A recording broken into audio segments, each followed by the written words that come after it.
Y yazgo en mi lecho de metal, el lapicero sobre el papel, deseando escribir mi último poema. Al frente está Jesús, con el pelo alborotado por el viento que entra por la ventana. Me mira triste. Baja, le digo, tomemos un café. ¿Quién eres? Un aymara con mucha sed.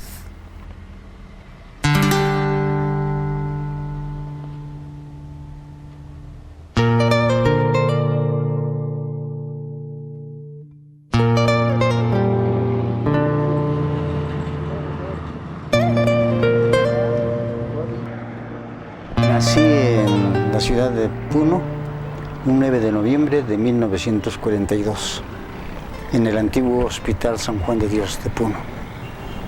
Ese es mi nacimiento.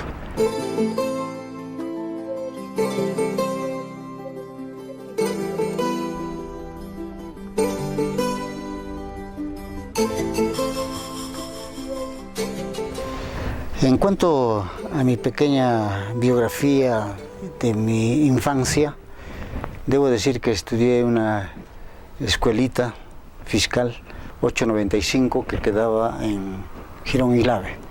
Hoy ha desaparecido esa escuela. Después iba a estudiar en la Gran Unidad Escolar San Carlos, pero el año 58, ¿no? Pero resulta de que no ingresé, porque se dio con exámenes de ingreso y desaprobé. Y entonces eso significó mi peregrinaje hacia la ciudad de Arequipa.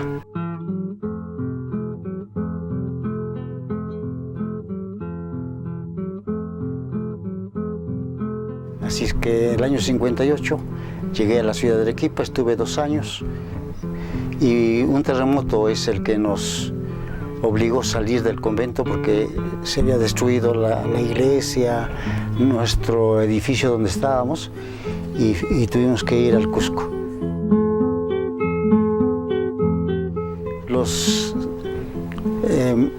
Llamemos a los aspirantes a sacerdocio, tenían que hacer varias desarrollar actividades. Unos tocaban piano, otros estudiaban mecanografía, otros canto, y yo por no querer hacer esas cosas me dije, libros, voy a leer.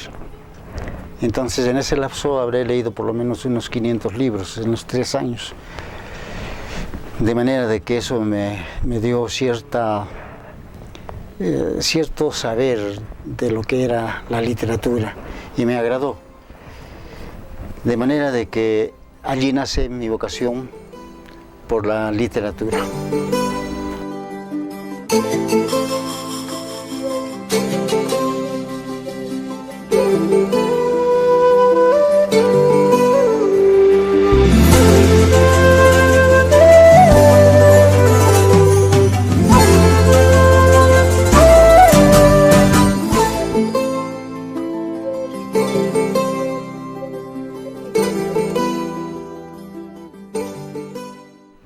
De manera de que estuve siempre ligado a la literatura y al teatro, y sobre todo porque yo viví en una casa en Pumacurco 336, y allí era una especie de cenáculo porque acudían a la casa de Roberto Ojeda, que era uno de los grandes de la música cusqueña, y su hijo Pablo Ojeda era el hombre que aglutinaba poetas, narradores, pintores, dramaturgos, etc., ¿no?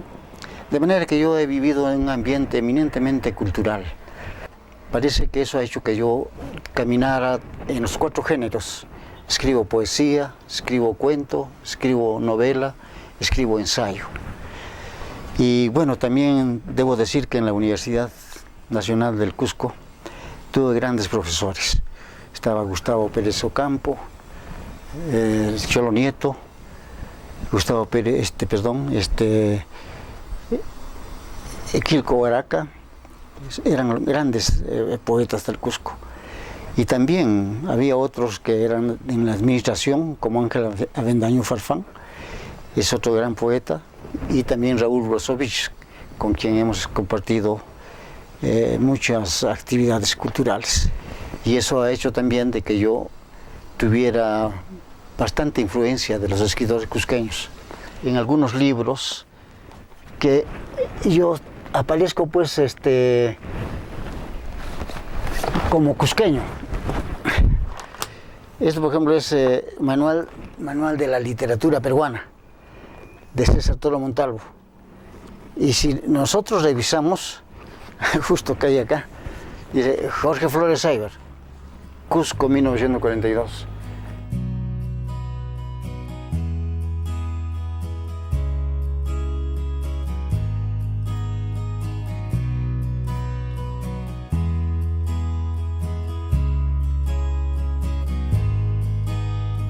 Entonces, cuando yo vine a Puno, estuve como poeta.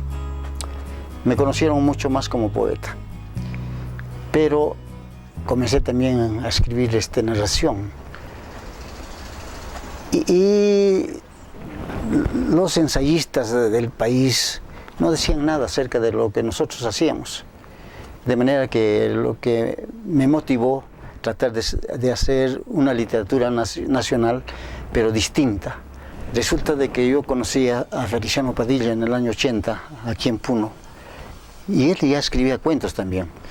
Entonces me invitó y me dijo, ¿por qué no publicamos cuentos? Yo le dije, pero yo no tengo cuentos. No, pero sí me has mostrado algunos relatos que tenías allí. Sí, pero eso es una novela. Y a tanta exigencia tuve que convertirlos en cuentos. Y precisamente eso se llama La danza de la lluvia. Entonces tuve yo pues mucha actividad, vamos a decir, no solamente literaria, sino también artística, ¿no? Porque en algún momento hice teatro en la Unidad San Carlos. Y casi todo mi bagaje, vamos a decir, acumulado, lo volqué en la universidad. Fui jefe de producción social y yo fui el primero que convocó a Juegos Florales Universitarios en poesía, en música, en estudiantinas, en danzas. Es la primera vez que la universidad danza, precisamente cuando yo llego a la universidad. Desde esa vez hasta ahora se mantiene las danzas universitarias. Y bueno, sacamos también algunas revistas en la universidad, Universidad de Pueblo, era de allí, y finalmente Apumarca también fueron libros, revistas que aglutinamos escritores del país.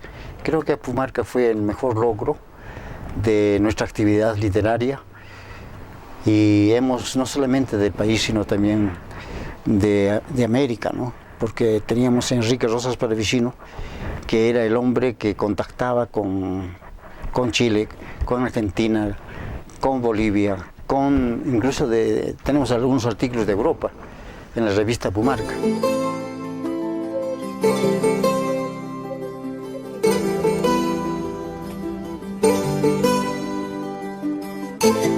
Como todo escritor, creo que empezamos con la poesía. El primer poemario que publiqué en La Paz son Las huellas del tiempo. El segundo poemario es casi ya después de tener casi los 75 años, Dile que me estoy muriendo, que es en homenaje a mi madre, publicado por la Universidad Nacional del Altiplano. Posteriormente incursioné en la novela, y la primera novela que publicamos fue Más allá de las nubes. Es sobre los hechos que sufrió el Perú durante la década del 80 al 90.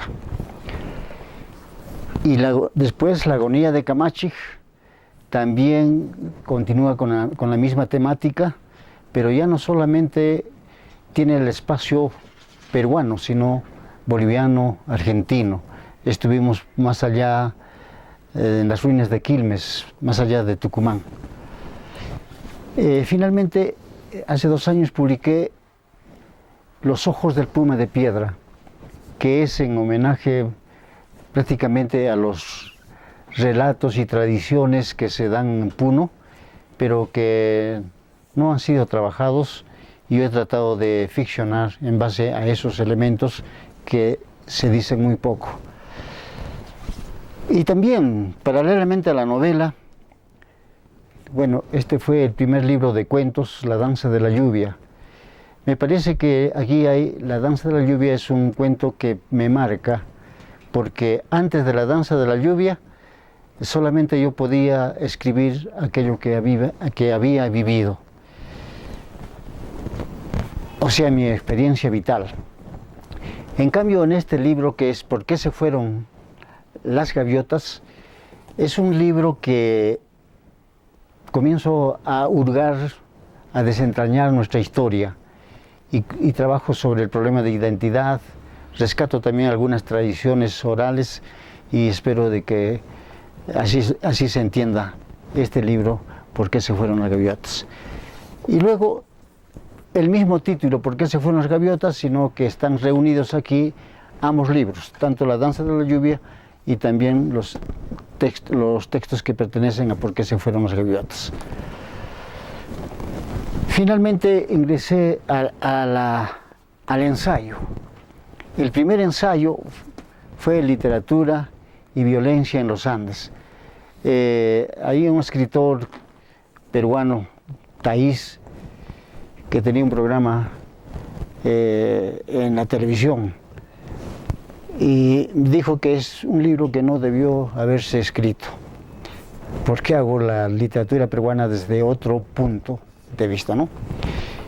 Finalmente tengo yo la literatura del silencio, y en este libro son 5 capítulos que encierran mi concepción sobre lo que es la literatura y lo que debe ser la literatura en el Perú. Y finalmente la novela Puneña en el siglo XX es otro ensayo con el cual inicio yo la ponencia sobre la periodización de la literatura en los Andes. Muchos creen de que los Andes solamente es la sierra. Hay que entender que los Andes es más allá de las fronteras de nuestro país, Colombia, Ecuador, el norte de Argentina, Bolivia, el norte de Chile, etcétera, están enfocados aquí en este libro. Y para terminar, también pude trabajar sobre literatura puneña, 10 años de literatura puneña. Este libro es prácticamente un apéndice de lo que yo estaba escribiendo sobre la literatura puneña, toda la literatura puneña. Pero fue un trabajo muy arduo y solamente me quedé prácticamente con la literatura de fines de siglo. Todos los libros son mis hijos, no puedo decir este es más que el otro, ¿no? Yo quise trabajar en los 4 géneros y creo que estoy satisfecho con el trabajo que se ha hecho, pero creo que yo me quedo con la poesía.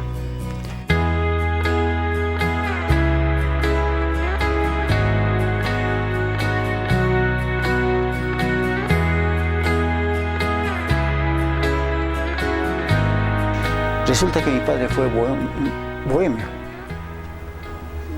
Siempre estaba tenía una bufanda roja y se peinaba como Carlitos Gardel. Entonces mi padre fue un admirador de los tangos, y yo hablo de los tangos en este último poemario.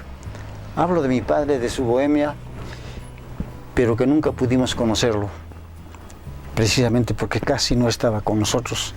Al final terminó abandonándonos cuando éramos aún pequeños, y solo mi madre es la que nos educó. Y el caso de mi madre, bueno, este año iba a cumplir 100 años, el año pasado iba a cumplir 100 años. Y en marzo yo le dije, me estoy yendo a Tacna. ¿Qué le digo a mi hermano? Porque tengo un hermano que es profesor en la Universidad de Tacna. Y sin pensarlo mucho me dijo, dile que me estoy muriendo.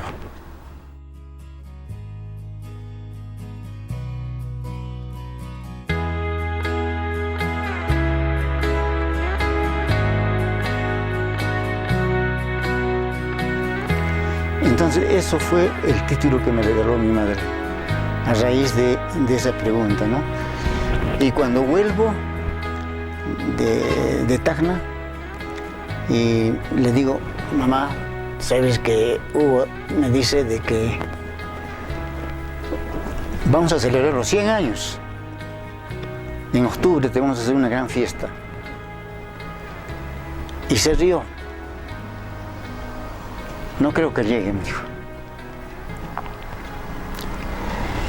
Y el 18 de mayo se murió.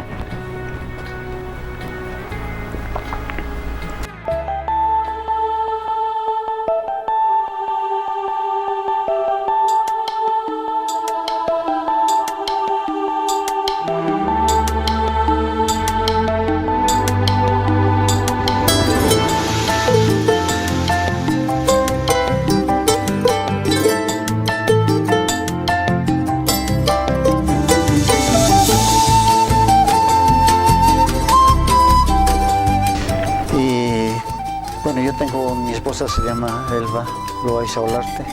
Con ella tengo 3 hijos, Norca, Efraín y Jorge Luis. Son los 3 hijos que tengo. Y creo que ahí me he quedado.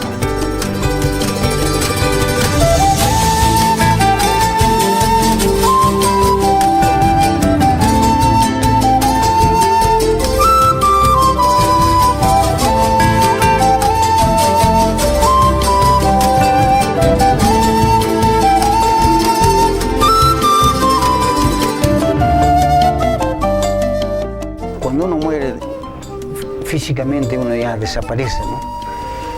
Pero hay libros que se quedan y que viven. Entonces uno también vive con él. Es como el Quijote. Escribió Cervantes, pero el problema es que Quijote es más famoso que Cervantes. Y bueno, me gustaría que alguno de mis libros pues viviera. No me gustaría que un libro mío se convierta en mi tumba.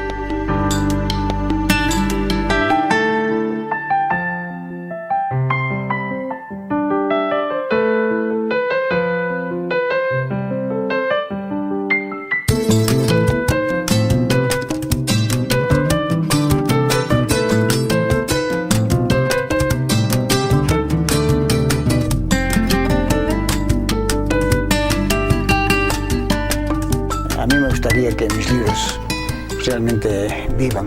Creo que lo hice pensando también en mi semejante. Y creo que el mensaje era eso, cambiar. Y me gustaría que la gente cambiara. No porque lo hice en mis libros, sino porque debemos buscar una sociedad mejor y más justa de la que estamos viviendo.